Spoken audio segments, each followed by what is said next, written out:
हर हर महादेव। शिवपुराण पार्वती खंड के इस एपिसोड में आप सुनेंगे अध्याय संख्या 38, 39 और 40। 38वां अध्याय, विश्वकर्मा द्वारा दिव्य मंडप की रचना। ब्रह्मा जी बोले, हे मुनिश्रेष्ठ नारद, शैलराज हिमालय ने अपने घर को बारात के स्वागत के लिए विभिन्न प्रकार से सजाना शुरू कर दिया। हर जगह की सफाई का विशेष ध्यान रखा गया। सड़कों को साफ कराया गया और उन पर छिड़काव कराया गया। तत्पश्चात उन्हें बहुमूल्य साधनों से सुसज्जित एवं शोभित किया गया। प्रत्येक घर के दरवाजे पर केले का मांगलिक पेड़ लगाया गया। आम के पत्तों को रेशम के धागे से बांधकर सुंदर बंधनवारें बनाई गईं। विभिन्न प्रकार के सुगंधित फूलों से हर स्थान को सजाया गया। सुंदर तोरणों से घर को शोभायमान किया गया। चारों ओर का वातावरण अत्यंत सुगंधित था। वहाँ का दृश्य दिव्य और अलौकिक था। विश्वकर्मा को गिरिराज हिमालय ने आदरपूर्वक बुलवाया और उन्हें एक दिव्य मंडप की रचना करने को कहा। वह मंडप 10,000 योजन लंबा और चौड़ा था। वह दिव्य मंडप 40,000 कोस के विस्तृत क्षेत्र में फैला हुआ था। विश्वकर्मा, जो कि देवताओं के शिल्पी कहे जाते हैं, ने इस उत्तम मंडप की रचना करके अपनी कुशलता एवं निपुणता का परिचय दिया। यह मंडप अद्भुत जान पड़ता था। उस मंडप में अनेकों प्रकार के स्थावर, जंगम पुष्प तथा स्त्री पुरुषों की मूर्तियां बनाई गई थीं, जो कि इतनी सुंदर थीं कि यह निश्चय कर पाना कठिन था कि कौन ज़्यादा सुंदर और मनोरम है। वहाँ जल में थल तथा थल में जल दिखाई दे रहा था। कोई भी मनुष्य इस कलाकृति को देखकर यह नहीं जान पा रहा था कि यहाँ जल है या थल। विभिन्न प्रकार के जानवरों की कलाकृतियाँ जीवंत बनाई गई थीं। अपनी सुंदरता से जड़ हृदयों को मोहित करते सारस कहीं सरोवर में पानी पीते दिखाई देते तो कहीं जंगलों में सिंह ऐसे लग रहे थे मानो अभी दहाड़ना शुरू कर देंगे। नृत्य करने के मुद्रा में बनाई गई स्त्री पुरुषों की मूर्तियों को देखकर ऐसा लगता था मानो वाकई नर नारी नृत्य कर रहे हों। द्वार पर खड़े द्वारपाल हाथों में धनुष बाण लेकर ऐसे खड़े थे जैसे सचमुच अभी बाणों की वर्षा शुरू कर देंगे। इस प्रकार सभी कृत्रिम वस्तुएं बहुत ही सुंदर एवं मनोहर थीं, जो कि बिल्कुल जीवंत लगती थी। द्वार के मध्य में देवी महालक्ष्मी की सुंदर मूर्ति की स्थापना की गई थी, जिन्हें देखकर ऐसा प्रतीत होता था मानो क्षीर सागर से निकलकर साक्षात लक्ष्मी देवी वहां आ गई हों। वे सभी शुभ लक्षणों से युक्त दिखाई दे रही थीं। मंडप में विभिन्न स्थानों पर हाथियों की कलाकृतियां भी बनाई गई थीं। कई स्थानों पर घोड़े घोड़सवारों सहित खड़े थे तो कहीं सुंदर अद्भुत दिव्य रथ जिन पर सफ़ेद अश्व जुते हुए थे। मंडप के मुख्य द्वार पर नंदीश्वर, जो कि शिव जी के सवारी हैं, उनकी मूर्ति बनाई गई थी, जो कि स्फटिक मणि के समान चमक रही थी। उसके ऊपर दिव्य पुष्पक विमान की रचना की गई थी, जिससे पल्लवों और सफ़ेद चामरों से सजाया गया था। विश्वकर्मा द्वारा समस्त देवताओं की भी प्रतिमूर्ति की रचना की गई थी, जो कि हूबहू वास्तविक देवताओं से मिलती थी। क्षीर सागर में निवास करने वाले श्री हरि विष्णु एवं उनके वाहन गरुड़ की रचना भी उस मंडप में की गई थी, जिसका स्वरूप साक्षात विष्णु जी जैसा ही था। इसी प्रकार विश्वकर्मा द्वारा जगत के सृष्टिकर्ता ब्रह्मा जी की भी प्रतिमा उनके पुत्रों और वेदों सहित बनाई गई थी। साथ ही वह प्रतिमा वैदिक सूक्तों का पाठ करती हुई दिखाई देती थीं। स्वर्ग के राजा देवेंद्र अर्थात इंद्र एवं उनके वाहन ऐरावत हाथी की मूर्तियां भी जीवंत थीं। इस प्रकार विश्वकर्मा द्वारा बनाई गई सभी कलाकृतियां कला का अद्भुत नमूना थीं, जो कि दिव्य एवं मनोरम थीं, जिन्हें देखकर यह जान पाना अत्यंत मुश्किल ही नहीं नामुमकिन था कि वे असली हैं या फिर नकली। देवताओं के शिल्पी विश्वकर्मा द्वारा रचित यह दिव्य मंडप आश्चर्यों से युक्त एवं सभी को मोहित कर लेने वाला था। तत्पश्चात शैलराज हिमालय की आज्ञा के अनुसार विश्वकर्मा ने देवताओं के रहने के लिए कृत्रिम लोकों का निर्माण किया, जो कि अद्भुत थे। साथ ही उनके बैठने के लिए दिव्य सिंहासनों की भी रचना की गई। ब्रह्मा जी के रहने के लिए विश्वकर्मा ने सत्यलोक की रचना की, जो दीप्ति से प्रकाशित हो रहा था। तत्पश्चात श्रीहरि विष्णु के लिए वैकुंठ का निर्माण किया गया। देवराज इंद्र के लिए समस्त ऐश्वर्यों से संपन्न दिव्य स्वर्गलोक की रचना की गई। अन्य देवताओं के लिए भी उन्होंने सुंदर एवं अद्भुत भवनों की रचना की। देवताओं के शिल्पी विश्वकर्मा ने पलक झपकते ही इस अद्भुत कार्य को मूर्त रूप दे दिया। सभी देवताओं के रहने हेतु उनके दिव्य लोकों जैसे कृत्रिम लोकों का निर्माण करने के पश्चात विश्वकर्मा ने भक्तवत्सल भगवान शिव के ठहरने हेतु एक सुंदर, मनोरम एवं अद्भुत घर का निर्माण किया। यह भवन भगवान शिव के कैलाश स्थित धाम के अनुरूप ही था। यहाँ शिव चिन्ह शोभा पाता था। यह भवन परम उज्ज्वल दिव्य प्रभापुंज से सुभाषित उत्तम और अद्भुत था। इस भवन की सभी ने बहुत प्रशंसा की। यहाँ तक कि स्वयं भगवान शिव भी उसे देखकर आश्चर्यचकित हो गए और विश्वकर्मा की इन रचनाओं को उन्होंने बहुत सराहा। विश्वकर्मा की यह रचना अद्भुत थी। इसी प्रकार जब सुंदर एवं दिव्य मनोरम मंडप की रचना हो गई और सभी देवताओं के ठहरने के लिए यथा योग्य लोकों का भी निर्माण कर दिया गया, तो शैलराज हिमालय ने विश्वकर्मा को बहुत बहुत धन्यवाद दिया। तत्पश्चात हिमालय प्रसन्नतापूर्वक भगवान शिव के शुभ आगमन की प्रतीक्षा करने लगे। हे नारद, इस प्रकार मैंने वहाँ का सारा वृत्तांत तुम्हें सुना दिया है। अब आप और क्या सुनना चाहते हैं? 39वां अध्याय। शिव जी का देवताओं को निमंत्रण। नारद जी बोले, हे महाप्रज्ञ, हे विधाता, आपको नमस्कार है। आपने अपने श्रीमुख से मुझे अमृत के समान दिव्य और अलौकिक कथा को सुनाया है। अब मैं भगवान चंद्रमौली के मंगलमय वैवाहिक जीवन का सार सुनना चाहता हूँ, जो कि समस्त पापों का नाश करने वाला है। भगवान, कृपा कर मुझे यह बताइए कि जब शैलराज हिमालय द्वारा भेजी गई लग्न पत्रिका महादेव जी को प्राप्त हुई, तो महादेव जी ने क्या किया? प्रभु, इस अमृत कथा को सुनाने की कृपा कीजिए। ब्रह्मा जी बोले, हे मुनिश्रेष्ठ नारद, लग्न पत्रिका को पाकर भगवान शिव ने मन में बहुत हर्ष का अनुभव किया। लग्न पत्रिका लेकर आए शैलराज के बंधु बांधवों का उन्होंने यथा योग्य आदर सत्कार किया। तत्पश्चात उन्होंने उस लग्न पत्रिका को पढ़कर स्वीकार किया तथा पत्रिका लेकर आए हुए लोगों को आदर सम्मान से विदा किया।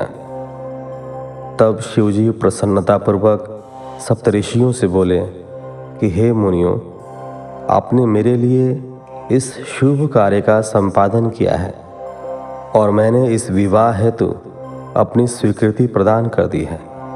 अतः आप सभी मेरे विवाह में सादर आमंत्रित हैं। भगवान शिव के शुभ वचन सुनकर ऋषिगण बहुत प्रसन्न हुए और उनको आदरपूर्वक प्रणाम करके अपने धाम को चले गए। जब ऋषिगण कैलाश पर्वत से चले गए तब भक्तवत्सल भगवान शिव ने तुम्हारा स्मरण किया। तुम अपने सौभाग्य की प्रशंसा करते हुए तुरंत उनसे मिलने उनके धाम पहुंच गए। शिव जी के श्री चरणों में तुमने मस्तक झुकाकर प्रणाम किया और वहां हाथ जोड़कर खड़े हो गए। भगवान शिव बोले, हे नारद, तुम्हारे दिए गए उपदेश से प्रभावित होकर ही देवी पार्वती ने घोर तपस्या की और उससे प्रसन्न होकर मैंने उन्हें अपनी पत्नी बनाने का वरदान दे दिया है। पार्वती की भक्ति ने मुझे वश में कर लिया है। अब मैं उनके साथ विवाह करूंगा। सप्तऋषियों ने शैलराज हिमालय को संतुष्ट कर इस विवाह की स्वीकृति प्राप्त कर ली है और हिमालय की ओर से लग्न पत्रिका भी आ चुकी है। आज से 7वें दिन मेरे विवाह का दिन सुनिश्चित हुआ है।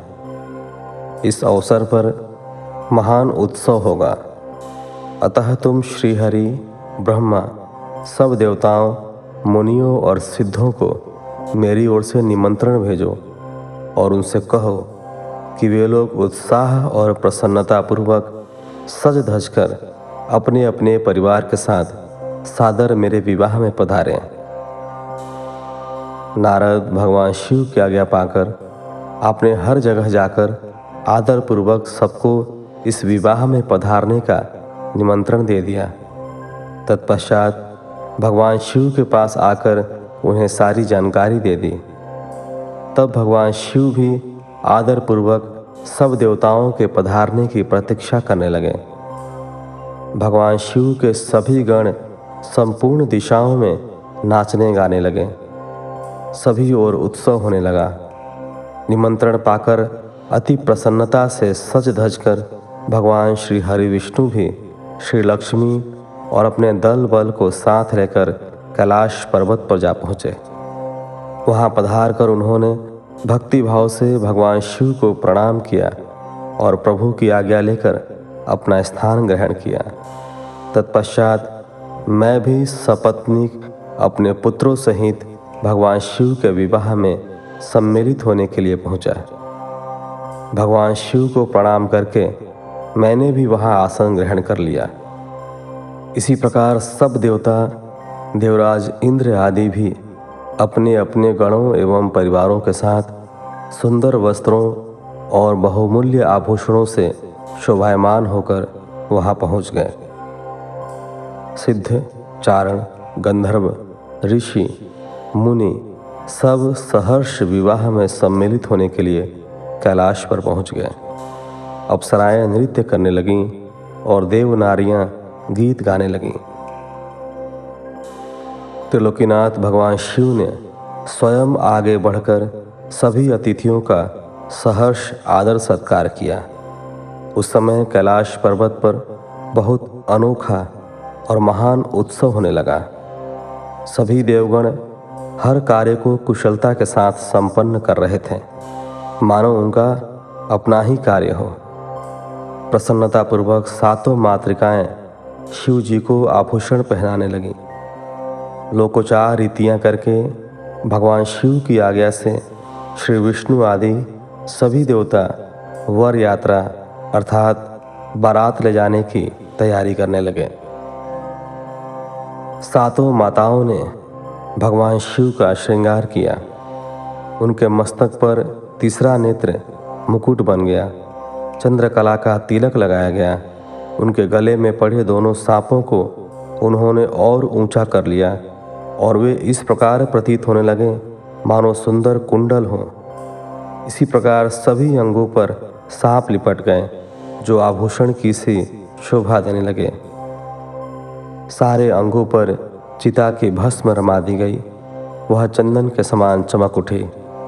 वस्त्र के स्थान पर सिंह तथा हाथी की खाल को उन्होंने ओढ़ लिया। इस प्रकार श्रृंगार से सुशोभित होकर भगवान शिव दूल्हा बनकर तैयार हो गए। उनके मुखमंडल पर जो आभा सुशोभित हो रही थी उसका वर्णन करना कठिन है। वे साक्षात ईश्वर हैं। तत्पश्चात समस्त देवता, यज्ञ, दानव, नाग, पक्षी, अप्सरा और महर्षिगण मिलकर भगवान शिव के पास गए और प्रसन्नतापूर्वक बोले, हे महादेव, महेश्वर जी, अब आप देवी पार्वती को ब्याह लेने के लिए हम लोगों के साथ चलिए और हम पर कृपा कीजिए। तत्पश्चात क्षीर सागर के स्वामी श्री हरि विष्णु भगवान शिव को आदरपूर्वक नमस्कार कर बोले, हे देवाधिदेव महादेव, भक्तवत्सल, आप सदैव ही अपने भक्तों के कार्यों को सिद्ध करते हैं। हे प्रभु, आप गिरजानंदिनी देवी पार्वती के साथ वेदोक्त रीति से विवाह करिए। आपके द्वारा उपयोग में लाई जाने वाली विवाह रीति ही जगत में विवाह रीति के रूप में विख्यात होगी। भगवान, आप कुल धर्म के अनुसार मंडप की स्थापना करके इस लोक में अपने यश का विस्तार कीजिए।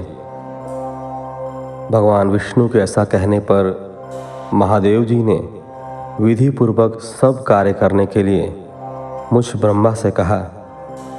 तब मैंने श्रेष्ठ मुनियों कश्यप, अत्रि, वशिष्ठ, गौतम, गुरु, कण्व, बृहस्पति, शक्ति, जमदग्नि, पराशर, मार्कंडेय, अगस्त्य, च्यवन, गर्ग, शिलापाक, अरुणपाल, अकृतश्रम, शिलाद, दधीचि, उपमन्यु, भारद्वाज, अकृतवर्ण, पिपलाद, उशिक, कौत्स तथा शिष्यों सहित व्यास आदि उपस्थित ऋषियों को बुलाकर भगवान शिव की प्रेरणा से विधि पूर्वक अभ्युदयिक कर्म कराए।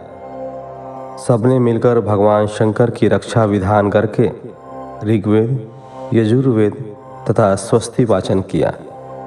फिर सभी ऋषियों ने सहर्ष मंगल कार्य संपन्न कराए। तत्पश्चात ग्रहों एवं विघ्नों की शांति हेतु पूजन कराया। इन सब वैदिक और अलौकिक कर्मों को विधि पूर्वक संपन्न हुआ देखकर भगवान शिव बहुत प्रसन्न हुए। तब भगवान शिव हर्षपूर्वक देवताओं और ब्राह्मणों को साथ लेकर अपने निवास कैलाश पर्वत से बाहर आए। उस समय शिवजी ने सब देवताओं और ब्राह्मणों को आदरपूर्वक हाथ जोड़कर नमस्कार किया। चारों ओर गाजे बाजे बजने लगे। सभी मंत्र मुग्ध होकर नृत्य करने लगे। वहाँ बहुत बड़ा उत्सव होने लगा। 40वां अध्याय। भगवान शिव की बारात का हिमालय पुरी की ओर प्रस्थान। ब्रह्मा जी बोले, हे मुनिश्रेष्ठ नारद, भगवान शिव ने कुछ गणों को वहीं रुकने का आदेश देते हुए नंदीश्वर सहित सभी गणों को हिमालय पुरी चलने की आज्ञा दी। उसी समय गणों के स्वामी शंख कर्ण करोड़ों गण साथ लेकर चल दिए।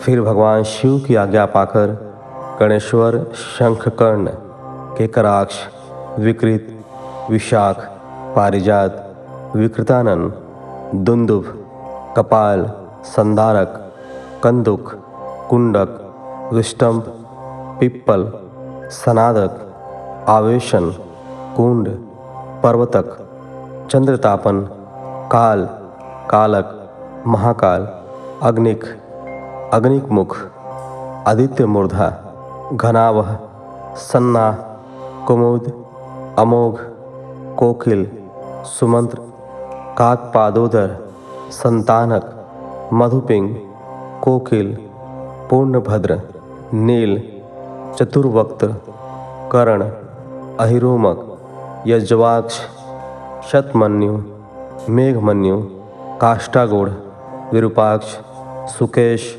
वृषभ, सनातन, तालकेतु, षण्मुख, चैत्र, स्वयं प्रभु, लकोलीश, लोकांतक, दीप्तात्मा, धन्यांतक, भृंगिरिटी, देवदेव प्रिय, अशनि, भानुक, प्रमथ तथा वीरभद्र अपने असंख्य गणों को साथ लेकर चल पड़े। नंदीश्वर एवं गणराज भी अपने अपने गणों को ले क्षेत्रपाल और भैरव के साथ उत्साहपूर्वक चल दिए। उन सभी गणों के सिर पर जटा, मस्तक पर चंद्रमा और गले में नील चिन्ह था। शिव जी ने रुद्राक्ष के आभूषण धारण किए हुए थे। शरीर पर भस्म शोभायमान थे। सभी गणों ने हार, कुंडल, केयूर तथा मुकुट पहने हुए थे। इस प्रकार त्रिलोकीनाथ महादेव अपने लाखों करोड़ों शिव गणों तथा मुझे, श्रीहरि और अन्य सभी देवताओं को साथ लेकर धूमधाम से हिमालय नगरी की ओर चल दिए। शिव जी के आभूषणों के रूप में अनेक सर्प उनकी शोभा बढ़ा रहे थे और वे अपनी नंदी बैल पर सवार होकर पार्वती जी को ब्याहने के लिए चल दिए। इस समय चंडी देवी महादेवी जी की बहन बनकर खूब नृत्य करती हुई उस बारात के साथ हो चली। चंडी देवी ने सांपों को आभूषणों की तरह पहना हुआ था और वे प्रेत पर बैठी हुई थी तथा उनके मस्तक पर सोने से भरा कलश था जो कि दिव्य प्रभा पुंज सा प्रकाशित हो रहा था। उनकी यह मुद्रा देखकर शत्रु डर के मारे कांप रहे थे। करोड़ों भूत प्रेत उस बारात की शोभा बढ़ा रहे थे। चारों दिशाओं में डमरुओं, भेरियों और शंखों के स्वर गूंज रहे थे। उनकी ध्वनि मंगलकारी थी जो विघ्नों को दूर करने वाली थी। श्री हरि विष्णु सभी देवताओं और शिव गणों के बीच में अपने वाहन गरुड़ पर बैठकर चल रहे थे। उनके सिर के ऊपर सोने का छत्र था। चमर ढुलाए जा रहे थे। मैं भी वेदों, शास्त्रों, पुराणों, आगमों, सनक आदि महासिद्धों, प्रजापतियों, पुत्रों तथा अन्यान्य परिजनों के साथ शोभायमान होकर चल रहा था। स्वर्ग के राजा इंद्र भी ऐरावत हाथी पर आभूषणों से सज धज कर बारात की शोभा में चार चांद लगा रहे थे। भक्तवत्सल भगवान शिव की बारात में अनेक ऋषि मुनि और साधु संत भी अपने दिव्य तेज से प्रकाशित होकर चल रहे थे।